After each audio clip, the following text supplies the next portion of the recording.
Bonsoir à tous et à toutes. Je me présente au nom de Mousser Abdelaziz. Nous allons continuer notre formation sur le modèle intitulé traitement des données. Et il est important de comprendre qu'après toute collecte de données, la prochaine étape, c'est le traitement des données. Et cette étape-là, elle fait le lien entre la collecte de données et l'analyse des données ainsi que l'interprétation des données. Le plan de cette formation est structuré comme suit. Nous allons voir l'introduction sur le traitement des données. Ensuite, nous allons voir les différentes étapes du traitement des données. Et ensuite, nous allons voir comment transcrire les données qualitatives collectées. Et enfin, nous allons conclure la science. Introduction. Le traitement des données est une étape essentielle dans la recherche parce qu'après la collecte des données, cette étape est la première étape à entamer et elle consiste à organiser et préparer les données pour qu'elles puissent être utilisées, et ceci à travers la correction des erreurs commises ou bien des doublons. Il consiste aussi à classer ou regrouper les données. Il consiste aussi à calculer les totaux, les moyennes et les pourcentages, etc. Le but ultime du traitement des données est de rendre les données exploitables et fiables. Cependant, il est important de comprendre que la simple collecte des données ne suffit pas, que ce soit dans le cadre de suivi, évaluation ou de toute activité de recherche. Les données doivent être traitées pour obtenir des résultats significatifs. Et il est important de comprendre que le traitement des données constitue un lien entre la collecte et l'analyse ainsi que l'interprétation des données. Le traitement des données se fait en 4 étapes. Il y a l'édition, le codage, la classification et la tabulation. Les étapes du traitement des données. Le traitement des données se fait en 4 étapes. Comme je l'ai mentionné précédemment, nous avons la première étape qui est l'édition, la deuxième étape qui est le codage, la classification qui est la troisième étape et enfin la quatrième étape qui est la tabulation. L'édition des données. L'édition des données, c'est l'étape de base du traitement des données. Elle consiste à vérifier les données pour détecter les erreurs, les omissions, les incohérences et les corriger si possible. Il est important de noter que l'édition est essentielle pour garantir l'exactitude et la fiabilité des données collectées. Les types d'édition des données. Il y a deux types d'édition de données. Il y a l'édition sur le terrain et l'édition centrale. L'édition sur le terrain est celle qui est réalisée par l'enquêteur lors de la collecte de données. Elle permet de corriger ou compléter les réponses abrégées ou mal notées. Et elle permet de traiter les erreurs commises pendant les interviews. Pour ce qui est de l'édition centrale, elle est effectuée au siège de la recherche, c'est-à-dire après la réception de tous les formulaires. Celle-ci est gérée par le chercheur principal ou son équipe de recherche. Le niveau de vérification dépend de la taille de l'étude. Les tâches d'édition. Les tâches d'édition sont au nombre de 3. Nous avons la correction des erreurs telles qu'une entrée incorrecte. Nous avons aussi l'enregistrement des réponses manquantes ou inappropriées en se référant aux informations enregistrées dans le questionnaire. Nous avons aussi la suppression des réponses incorrectes du questionnaire. Voilà, nous allons continuer sur les niveaux d'édition des données qui sont au nombre de 2. Il y a l'édition des données au moment de l'enregistrement des données et l'édition des données au moment de l'analyse des données.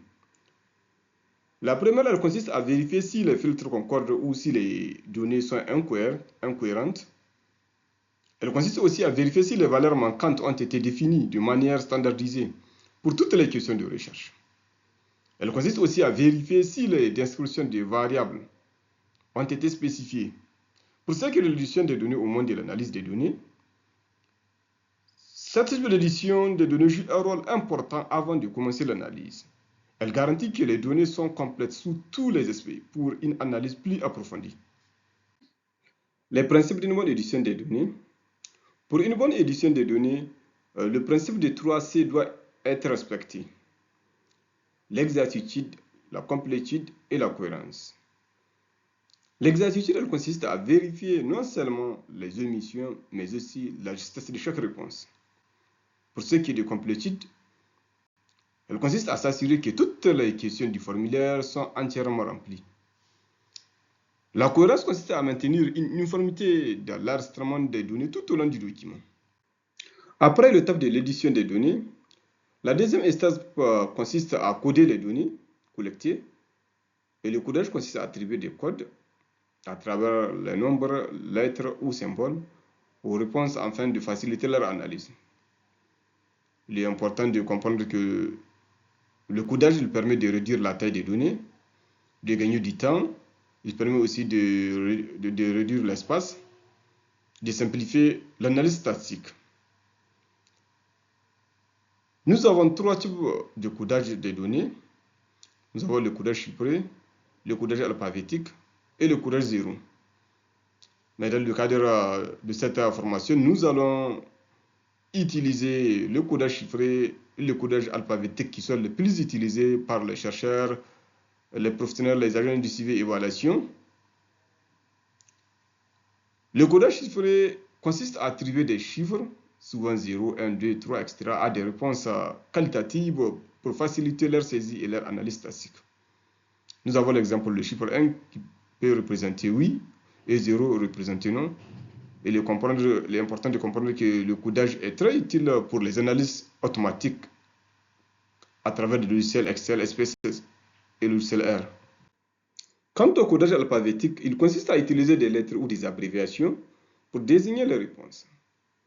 Et cela rend le tableau plus lisible pour un humain, mais moins pratique pour une machine. Nous avons l'exemple des lettres qui remplacent les mots complets. M égale à mâle et femelle égale F. Ce type de codage est souvent utilisé pour des présentations ou des saisies manuelles simples. Voilà. Après le codage alphabétique, nous avons le troisième type de codage qui est le codage 0, lequel j'ai mentionné et que j'ai dit est le moins utilisé dans le cadre de la recherche ou bien de suivi et évaluation. Mais il est important de noter que ce type de codage, si vous voulez l'utiliser pour indiquer des valeurs manquantes à travers des zéros. Et pour ce qui est de ces tableaux-là, il donne une comparaison des deux types de codage qui sont les plus utilisés, tels que le codage numérique et le codage alphabétique. Pour ce qui est de codage numérique, nous avons l'exemple de 0 qui correspond à non et 1 qui correspond à oui. Et les avantages du codage numérique sont qu'il est facile à traiter statistiquement, tandis que les inconvénients, le codage numérique est le moins lisible pour l'œil humain. Et quant au codage alphabétique, nous avons l'exemple de M qui correspond au masculin et F qui correspond au féminin. Et ses avantages est qu'il est plus compréhensible, tandis que pour ce qui est des inconvénients, le moins adapté au logiciel d'analyse. Nous sommes au terme de cette première séance. Nous allons continuer avec la partie 2 de la formation, Inch'Allah. Et le point 3 sera discuté, qui sera la classification des données.